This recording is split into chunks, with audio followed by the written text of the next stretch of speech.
Force is responsible for this motion of 1 kg block. कौन सा force इसको move कराएगा?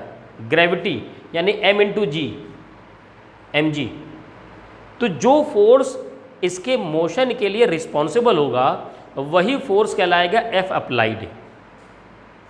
ये F अप्लाइड नहीं होगा, बल्कि F अप्लाइड कौन सा होगा? mg। एक गलती यहाँ स्टूडेंट करते हैं, तो यहाँ पर क्या करेंगे, हम जो लिखेंगे F अप्लाइड वो कितना है? वो है mg, यानी कि 1 इंटू 10, यानी कि 10 न्यूटन। अब देखिए यहाँ से एक केस हमारे पास आ गया कि F applied is less than F limiting. F applied is less than F limiting. F limiting.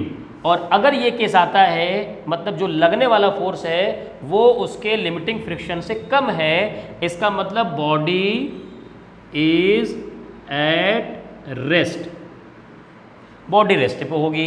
तो सीधे सीधे फॉर्मूला क्या होगा? जो अप्लाइड फोर्स है वही लग बन जाएगा फॉर्मूला। तो यानी F फ्रिक्शन क्या हो जाएगा?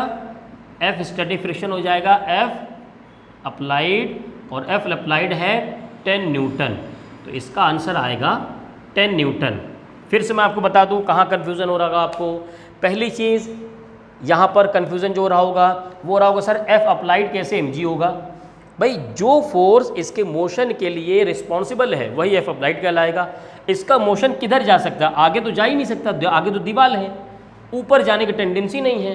कौन इसको नीचे लेके जा रहा है? mg नीचे ले जाने की टेंडेंसी रखता है, उसको हमने कह दिया F अप्लाइड। अब F अप्लाइड जो है लिमिटिंग फ्रिक्शन से कम होगा तो बॉडी रेस्ट पे होगी, तो यहाँ पर बॉडी रेस्ट पे हो गई। और जिस कंडीशन में बॉडी रेस्ट पे होती है उस वक्त क्या होता है? उस वक्त होता है कि जितना फोर्स लगाएंगे उतना ही फ्रिक्शन फोर्स वहाँ पर लग जाएगा। आपने फोर्स ये नहीं लगाया उसको चलाने के लिए, आपको फोर्स कौन सा लगा रहे हैं? मतलब इसका मतलब ये है कि उसको बॉडी के लिए, मोशन के लिए रिस्पॉन्सिबल है कौन है? वो अप्लाइड फोर्स होता है, तो वही हो जाएगा 10 न्यूटन। तो इसका आंसर आ जाएगा 10 न्यूटन। ठीक है भाई, समझ में आ गया? चलिए, तो बच्चों आपके सामने एक ग्राफ है, इस ग्राफ को समझ लीजिए। बहुत इंपॉर्टेंट ग्राफ है और बहुत आसान है, इसको समझना बहुत आसान है, ध्यान से दीजिएगा।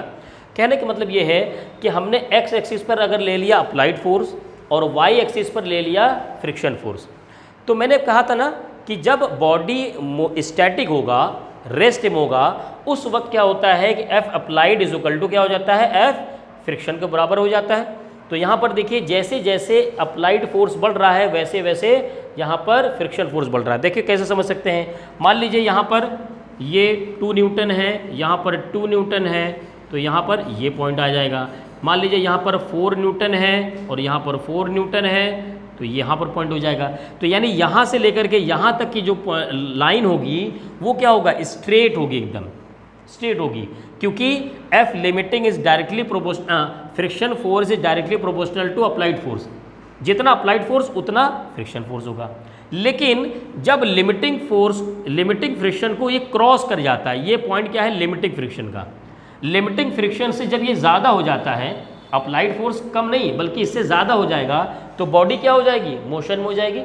और मोशन में होने के बाद फ्रिक्शन फोर्स क्या होता है? Kinetic friction is less than static friction. तो क्या होगा? यहाँ से थोड़ा सा कम हो जाएगा, उसके बाद काइनेटिक फ्रिक्शन क्या हो जाएगा? फिर कांस्टेंट हो जाएगा। तो यानी यहाँ पर क्या होगा? इस केस में इसको मैं कह सकता हूँ कि body is rest and body is in motion. तो बॉडी जब रेस्ट में होगा तो ये ग्राफ होगा स्ट्रेट लाइन, और जब बॉडी मोशन में होगा तो ये हॉरिजॉन्टल होगा।